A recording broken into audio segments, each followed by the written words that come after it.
Viral. Beredar chat curhatan warganet temukan BH dan celana dalam di kuah bakso.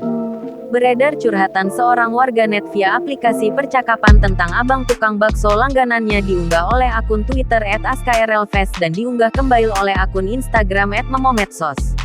Dalam curhatannya, warganet itu mengaku menemukan benda tak lazim di panci bakso gerobakan langganannya. Dirinya mengaku pada suatu malam hendak membeli bakso gerobakan langganannya. Saat mendekati gerobak bakso itu, ada seorang tetangganya sudah mengantre.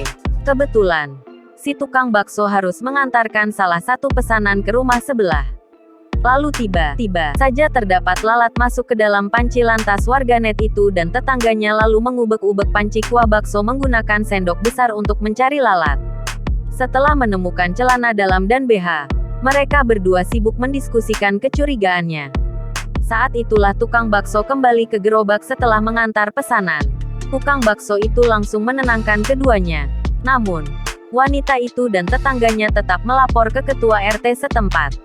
Kemudian, ketua RT memanggil tukang bakso itu.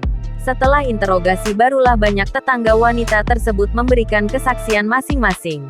Tapi tukang bakso itu tetap berkuku hal itu tidak sengaja, apalagi untuk pesugihan. Dan pada akhirnya, tukang bakso tersebut sudah dilarang untuk berjualan di daerah tersebut lagi. Jangan lupa subscribe, share, komen, dan like ya.